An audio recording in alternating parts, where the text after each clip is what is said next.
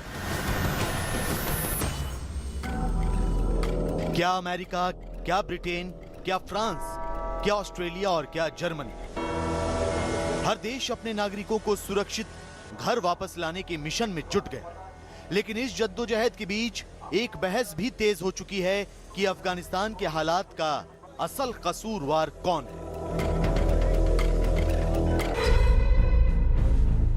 क्या अमेरिका की वजह से तालिबान दोबारा अफगानिस्तान की सत्ता पर काबिज हो गए? क्या अफगानिस्तान सरकार की नाकामी की वजह से देश पर तालिबान ने कब्जा कर लिया? क्या चीन ने तालिबान को जीवन दान देने का काम किया, या फिर पाकिस्तान ने अफगानिस्तान को बर्बादी की खाई में धकेल दिया?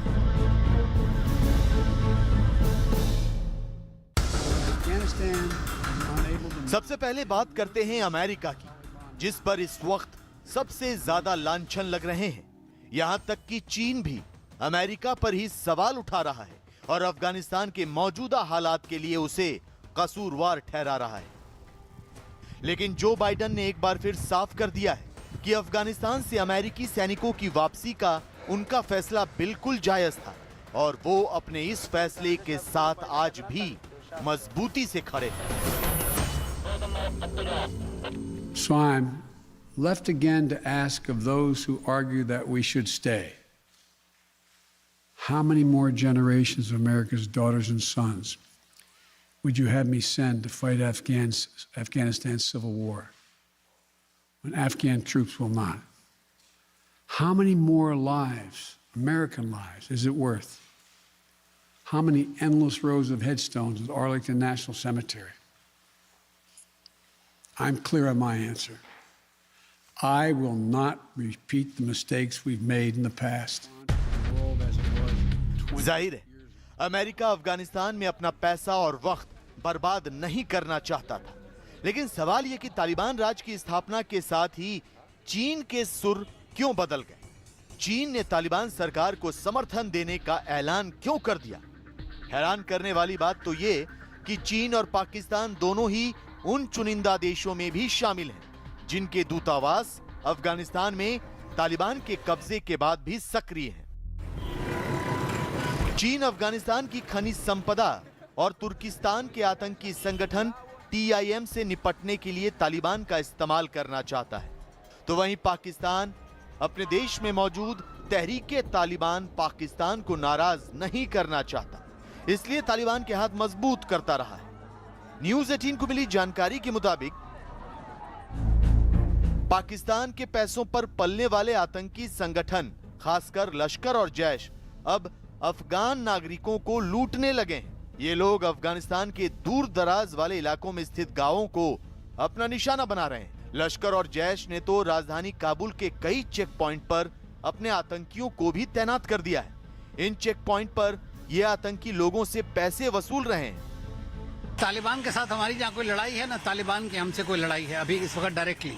तालिबान ने पूरी तरह ये बात कही भी है, लेकिन हमने ये बात सच है कि जो भी वहाँ की करेक्ट वो होती है, जो भी गवर्नमेंट वहाँ पर है, उसके साथ में इंडिया ने डील किया है। लेकिन ये कि हमें पुराने ज़माने का जो 1996 की जो एक समस्या है, उस वक्त जो हुआ था, उसको भी हम नहीं भूल सकते हैं। पाकिस्तान का जो है, और या चीन कहिए या रशिया कहिए, वो लोग शुरू से इन्वॉल्व हैं, क्योंकि वो वहाँ पर चाइना चाहता है कि वहाँ की जो मिनरल वेल्थ है, जो उनका BRI प्रोजेक्ट है, जो CPEC है, पाकिस्तान के थ्रू, इन सब चीज़ों में पाकिस्तान एक इंस्ट्रूमेंट रहा है और पाकिस्तान ही टेररिज्म की जड़ है।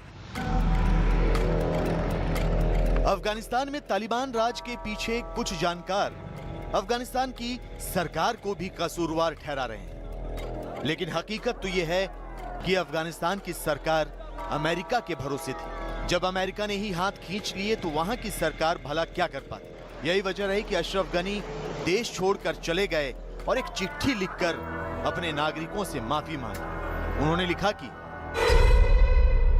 आज मेरे सामने कठिन विकल्प है, मुझे कठिन फैसला लेना पड़ा, मुझे तालिबान के सामने खड़ा रहना चाहिए। मैंने बीते 20 साल से अपना जीवन यहाँ के लोगों को बचाने में बिताया है, लेकिन मैंने अगर देश नहीं छोड़ा होता तो यहाँ की जनता के लिए अंजाम बुरे होते। तालिबानियों ने मुझे हटाया है, वो काबुल में यहाँ के लोगों पर हमले के लिए आए हैं। तालिबान ने हिंसा से लड़ाई जीत ली है, अब उनकी जिम्मेदारी है कि वो अफगानिस्तान के लोगों की रक्षा करें। लेकिन अफगानिस्तान की आवाम तो अब भी अशरफ गनी से यही सवाल पूछ रही है कि उन्हें अकेला छोड़कर वो क्यों चले गए।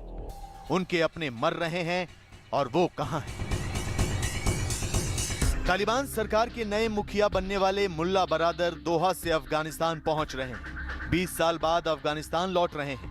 1 दशक तक पाकिस्तान की जेल में बंद रहने के बाद अब देश की कमान संभालेंगे, तब जब अफगानिस्तान तबाह होने की कगार पर खड़ा है। भले ही इस तबाही के असल गुनहगार खुद को पाक साफ साबित कर रहे हों, लेकिन वहां की आवाम को अच्छी तरह पता है कि उनकी जिंदगी को नर्क किसने बनाया, कैसे उनका मुल्क दहशतगर्दों के हाथों में चला गया।